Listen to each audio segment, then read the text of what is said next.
It's Wednesday, July 22nd, and here's what you need to know by noon. The war between the United States and Iran is now outrunning the ceasefire meant to stop it.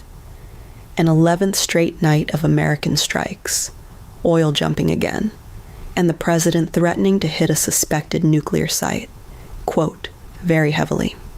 Plus, a 50% tariff on Canada, a dormant deportation court used for the very first time, and the Justice Department going after reporters' phone records. Let's get into it. We start with the war, because the diplomacy is going backwards.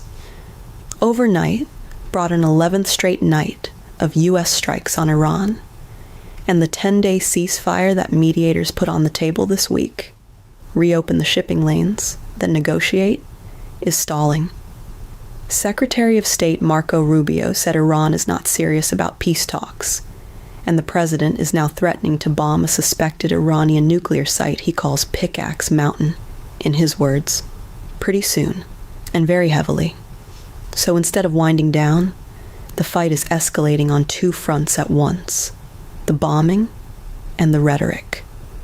The strike's Central Command says are aimed at Iran's ability to keep attacking ships in the Strait of Hormuz, but naming a nuclear site as the next target is a serious step up.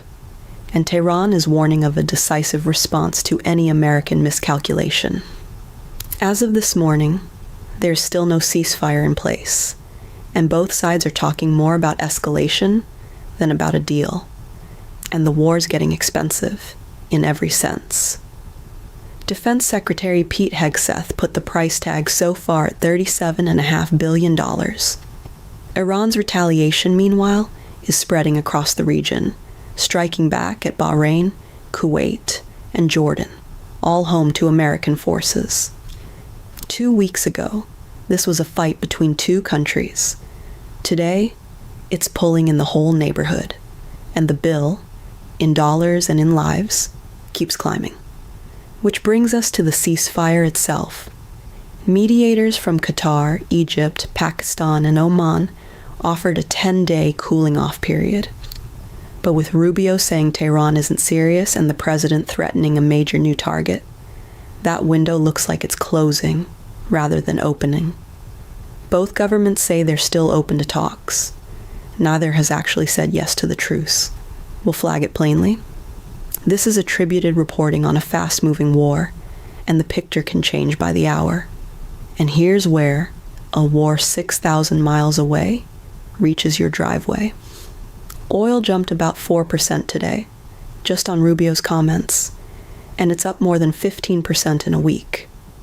The national average for gas is still above $4 a gallon, according to AAA.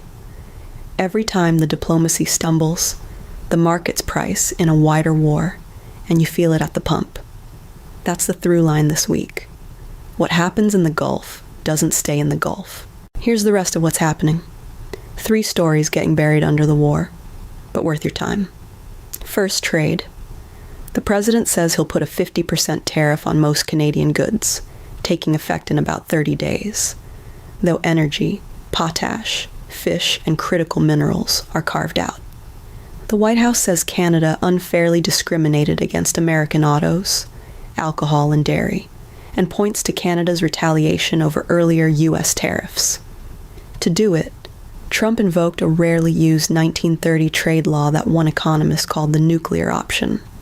Canada's Prime Minister Mark Carney says his country is open to talks and will engage intensively. Supporters call it long overdue leverage. Critics warn it means higher prices on both sides of the border. Second, immigration and the courts.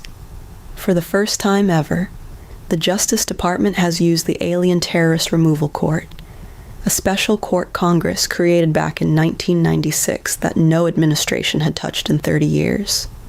It can order the deportation of people the government labels alien terrorists. The first case was filed under seal, with the person's name withheld. And the chief judge has already asked prosecutors to come back with more, saying the government could benefit from more thoughtful consideration. Supporters call it a long-dormant tool for real threats. Civil liberties groups warn about secret evidence and due process. And third, A press freedom fight.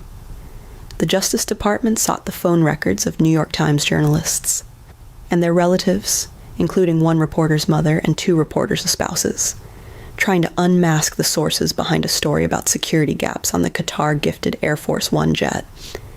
Some of the subpoenas reached back months before the article even ran. The Times is moving to quash them.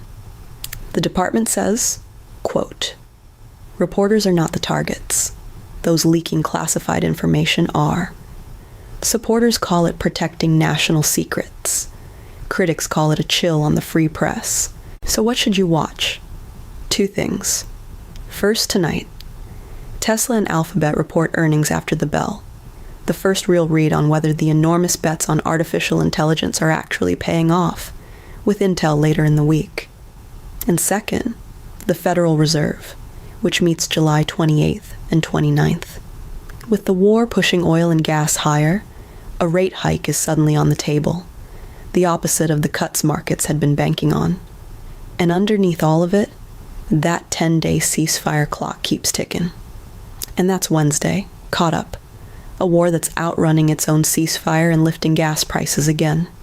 A 50% tariff aimed at Canada, and two quiet fights at home over deportations and the press. We'll keep it straight, and we'll keep it quick. This is Know by Noon. Everything worth knowing. By noon. See you tomorrow.